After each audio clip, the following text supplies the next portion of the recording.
Hello students, welcome to VPSC in online classes. How are you all? I hope that you are all well. जैसा कि बच्चों आप लोग जानते हैं आपका रिवीजन वर्क इस समय लगातार स्टडी कराया जा रहा है आपके कोर्स एंड होने के बाद। तो आज शुरुआत करते हैं उसी के आगे टॉपिक की बात। तो चलिए शुरुआत करते हैं अपने उन टॉपिक्स की जो आपके सिलेबस से संबंधित हैं और जो आपके एग्जाम्स से रिलेटेड हैं और आने वाले क्वेश्चन में संभावना प्रकट करते हैं कि ऐसे क्वेश्चन जो हैं पेपर में पूछे जा सकते हैं। चलिए आज ग्रामर का स्टडी है, ग्रामर का टर्म है, तो ग्रामर के क्वेश्चन से लेते हैं यहाँ पे विभिन्न प्रकार से जो एग्जाम के नज़रिए से बहुत ही इंपॉर्टेंट बनते हैं। तो पहला क्वेश्चन लिया है हमने इनडायरेक्ट स्पीच से। तो पहला क्वेश्चन है She said to me, do not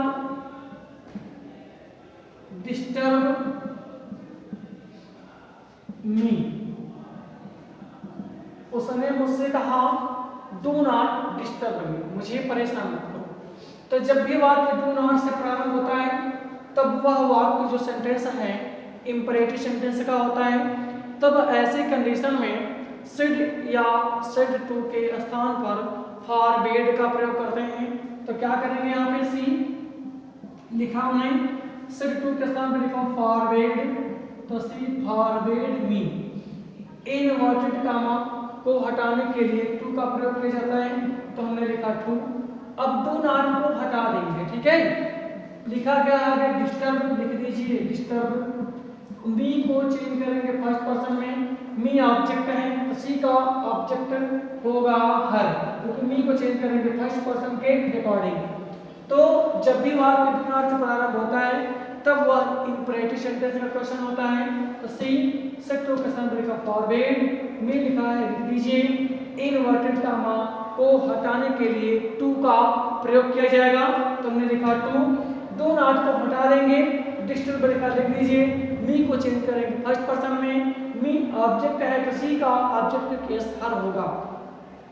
अगला क्वेश्चन लिखा है I said to her do you not study at night. Question mark का निशान लगा है। आई सेड टू हर, मैंने उससे बोला do you not study at night, क्या तुम रात में पढ़ाई नहीं करते हो। यानी क्वेश्चन मार्क का चिन्ह लगा है यहाँ पर। जब क्वेश्चन मार्क का चिन्ह लगा होगा तब सेड या सेड टू के स्थान पर आस्क्ड का प्रयोग किया जाएगा। तो हमने लिखा आई, सेड टू के स्थान पर लिखा आस्क्ड, हर लिखा है लिख दीजिए। इनवर्टेड कामा को हटाने के लिए जब वाक्य हेल्पिंग वर्ब से शुरू होता है तब इफ या वेदर का प्रयोग करते हैं, तो हमने लिखा इफ। अब डू को रोक लीजिए, यू चेंज करेंगे सेकंड पर्सन में, यू हर बराबर सी हो जाएगा। अब यहाँ पे बना है डू नॉट डज नॉट को चेंज करेंगे डिड नॉट में, तो हमने लिखा डिड नॉट। अब क्या बचा है स्टडी एट नाइट, वही लिख दीजिए सेम, स्टडी एट नाइट। ये क्वेश्चन का एंड हुआ। तो आई से टू के स्थान पे आस्क्ड, हर लिखा है लिख दीजिए। इन्होंने कामा को हटाने के लिए इफ लिखेंगे, डू को रोक लीजिए, यू चेंज करेंगे सेकंड पर्सन में, यू हर बराबर सी होगा। डू नॉट डज नॉट को चेंज करेंगे डिड नॉट में, स्टडी एट नाइट लिख दिया गया है। तो ये क्वेश्चन कंप्लीट होता है नरेशन का। एक और अगला क्वेश्चन है दे रिफ्यूज्ड हिम एडमिशन, और इसे चेंज करना पैसिव वॉइस में, दे रिफ्यूज्ड हिम एडमिशन, और इसको चेंज करना है पैसिव वॉइस। इसे चेंज करना है पैसिव वॉइस में, दे रिफ्यूज्ड हिम एडमिशन, उन्होंने उसका एडमिशन लेने से इनकार कर दिया, ठीक है। तो हिम को लगा शुरू में ही बनेगा, टेंस पास्ट में है तो वर्ब की सेकंड फॉर्म पे यूज किया गया है, सेकंड फॉर्म पे यूज किया जाएगा तो वाज वर लगेगा, तो ही के साथ वाज थर्ड फॉर्म लिखिए, रिफ्यूज जो लिखा है लिख दिया हमने। अब क्या करोगे, एडमिशन अंदर लिख लीजिए। अब क्या करेंगे भाई, बाई का प्रयोग होगा, दे का ऑब्जेक्टिव केस देम होता है। तो ये क्वेश्चन का आंसर रहा हिम क्लासरूम में ही, पास्ट में था तो वाज वेयर, तो वाज ही के साथ थर्ड फॉर्म रिफ्यूज का रिफ्यूज ही होगा, सेकंड फॉर्म थर्ड फॉर्म लिखिए। अब एडमिशन को अंदर कर लिया हमने, इसके बाद लिखेंगे बाई और दे का ऑब्जेक्टिव केस देम होता है। इसी तरह का एक और क्वेश्चन देख लीजिए, लिखा है सी गेव मी अ पेन, उसने मुझे एक पेन दिया और इसे भी क्वेश्चन को पैसिव वॉइस में कन्वर्ट करना है, चेंज करना है। तो मी क्लॉज के शुरू में भाई आई बनेगा, पास्ट टेंस में है तो वाज वर का प्रयोग होता है, आई के साथ वाज का प्रयोग करेंगे, तो आई के साथ वाज थर्ड फॉर्म गेव का गिवन होगा। अब जो ए पेन लिखा है लास्ट में उसे अंदर कर लीजिए वाक्य को, तो ए पेन अंदर किया हमने, बाय लिखेंगे, सी का ऑब्जेक्टिव केस हल होता है। तो मी बलाइस में आई, पास्ट में था तो वाज वर, आई के साथ वाज का प्रयोग करेंगे, तो I was third form gave का गिवन, ए पेन अंदर लिखा, बाय लिखेंगे, सी का ऑब्जेक्टिव केस हल होता है। और इसी के साथ ये क्वेश्चन भी कंप्लीट होता है। चलते हैं अब अगले क्वेश्चन की ओर। इरेज करने के बाद कुछ ऐसे क्वेश्चंस जो आपके सिलेबस से बिल्कुल रिलेटेड हैं और उन पर फोकस रहेगा हमारा। तो प्रैक्टिस सेट से जो भी क्वेश्चंस हैं ये हल कराए जा रहे हैं कंटेंट, तो आपको इस बात का बिल्कुल ध्यान रखना है कि जो भी क्वेश्चंस हैं यहाँ पर प्रैक्टिस सेट से हल कराए जा रहे हैं। अगला क्वेश्चन है हमने लिया है और इसे जो है पंचुएट करना है। I said to my mother please give me 200 rupees. I said to my mother, I said to my mother please give मी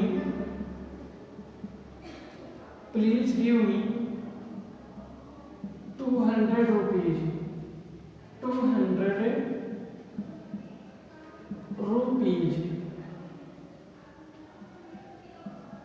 और इस क्वेश्चन को जो है आपको पंचुएट करना है। पंचुएट मतलब जानते हैं पूर्ण विराम, यानी क्रम के अनुसार जो है कहाँ पर छोटा अक्षर, कहाँ पर बड़ा अक्षर, कहाँ पर फुल स्टॉप का प्रयोग, कहाँ पर इंट्रोगेटिव वर्ड का प्रयोग, चिन्ह का प्रयोग। तो ऐसी चीजें जो हैं पंचुएट में देखी जाती हैं और उन्हीं को जो है सही जगह पर इस्तेमाल किया जाता है। तो चलेंगे भाई, पंचुएट करना है तो पहला अक्षर कोई भी शब्द हो उसका कैपिटल लेटर से ही स्टार्ट होगा। तो आई लिखा बड़े से, सेड टू लिखा है लिख दीजिए भाई, सेड टू लिखा, फिर माई मदर लिख दिया। अब ये नरेशन का वाक्य प्रतीत होता है, तो सेड या सेड टू के बाद कामा लगता है, फिर इन्वर्टेड कामा शुरू होता है। इन्वर्टेड कामा के बाद जो भी वाक्य होगा पहला वह कैपिटल लेटर में लिखा जाएगा। तो हमने लिखा प्लीज को पी बड़ा रहेगा, please give me 200 rupees, please give me 200 rupees. अब ये क्वेश्चन जो है यहाँ पर इंड होता है, लेकिन बंद कर देंगे तभी इंड होगा, फुल स्टॉप का निशान लगा दीजिए। अब ये क्वेश्चन जो है आपका पंचुएट में जो है कन्वर्ट हो गया है। चलते हैं इसके बाद अगले क्वेश्चन की ओर। अगला क्वेश्चन है, बताना है आपको मैच द मीनिंग से दिया गया है। तो चलते हैं मैच द मीनिंग की ओर। मैच द मीनिंग के जो भी क्वेश्चंस हैं आप लोग जब पेपर में हल करेंगे तो आमने और सामने मीनिंग को मिलाना है। अगर आपने लाइनिंग इधर से उधर किया तो आपके लिए दिक्कतें हो जाएंगी, इसलिए जो भी मीनिंग्स हैं आप लोग फेस टू फेस मिलाएंगे, इधर से उधर जो है नहीं करना है। तो मीनिंग है ए और बी ऑप्शन में है, उसी के नीचे मीनिंग से लिखी है, आपको सही मीनिंग का मिलान आमने सामने करना होगा। तो पहला लिखा है इन्वेंटेड, इन्वेंटेड, फिर लिखा है ग्रेटिट्यूड, ग्रेटिट्यूड। फिर अगली मीनिंग लिखी है इरिटेशन। Irritation, IRRITATION, irritation. ये 3 मीनिंग है। और इसके सामने मीनिंग लिखी है बी में सोर फीलिंग। सोर फीलिंग, सोर के साथ होना चाहिए बोर, लिखे हैं सोर, ठीक है ना। तो चलो ठीक है, वही हमने करा। ग्रेटफुलनेस अगली मीनिंग है ग्रेटफुलनेस। फिर इसके बाद तीसरी मीनिंग लिखा गया है सर्चड। और इन्हीं 3 मीनिंग्स में से आपको सही मीनिंग का मिलान करना है। तो चलते हैं। इन्वेंट माना था आविष्कार करना है, खोज करना, उसको मिलाएंगे सर्चड से, ठीक है। ग्रेटिट्यूड मिला है पहले से ही, मिलाने की आवश्यकता नहीं है, ठीक है।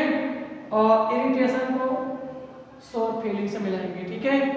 तो इन्वेंटेड माना आविष्कार करना, ग्रेटिट्यूड होता कृतज्ञता होता है, और इरिटेशन माना था चिढ़ना, उबना, ठीक है, परेशान होना, इरिटेट होना, चिढ़ जाना। तो इसका मतलब ये होगा। और ये मीनिंग आपके मैच हो गई हैं। अब चलते हैं अगले मीनिंग की ओर।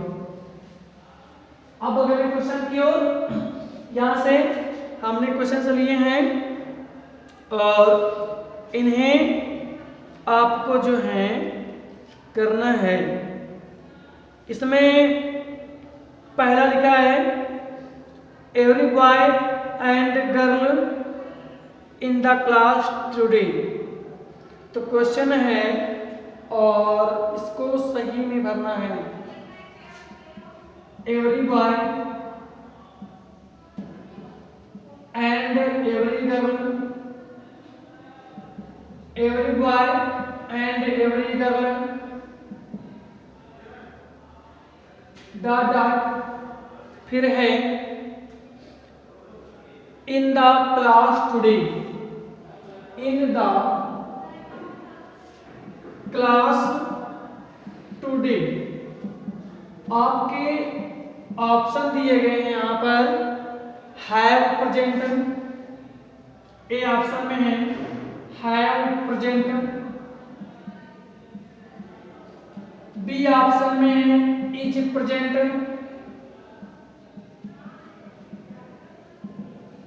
सी ऑप्शन में दिया गया है आर प्रेजेंट, और डी ऑप्शन में दिया गया है हैड प्रेजेंट। अब ये 4 ऑप्शन हैं और सही ऑप्शन का यहाँ पे आपको चुनाव करना है। क्वेश्चन लिखा है every boy and every girl dot dot in the class today. Option है पहला हैव प्रेजेंट, बी ऑप्शन में इज प्रेजेंट, सी ऑप्शन में लिखा आर प्रेजेंट, और डी ऑप्शन में हैड प्रेजेंट। तो जानकारी के लिए आपको हम बता दें पहले से, समझ लीजिए। तो जब 2 नाउन या प्रोनाउन, जब 2 सिंगुलर नाउन जो हैं ईच या एवरी से हों और एंड से जुड़े हों, यानी जब 2 नाउन ईच या एवरी से जुड़े हों तो हेल्पिंग वर्ब सिंगुलर फॉर्म की लिखी जाती है। तो सिंगुलर फॉर्म में देखेंगे रूल रिगार्डिंग, तो हैव प्लूरल में आता है इसलिए गलत, आर बहुवचन में आता है इसलिए गलत, हैड कॉमन है इसलिए गलत, तो इज सिंगुलर में आता है इसलिए सही, ठीक है। तो क्या करेंगे, इज प्रेजेंट होगा सही ऑप्शन यहाँ पर। तो इज प्रेजेंट हमने लिख दिया। एक इसी तरीके का और पेपर में क्वेश्चन आया है, क्वेश्चन नंबर 2 के तौर पे लिखा था no sooner did the teacher come into the class, फिर डॉट डॉट था द स्टूडेंट्स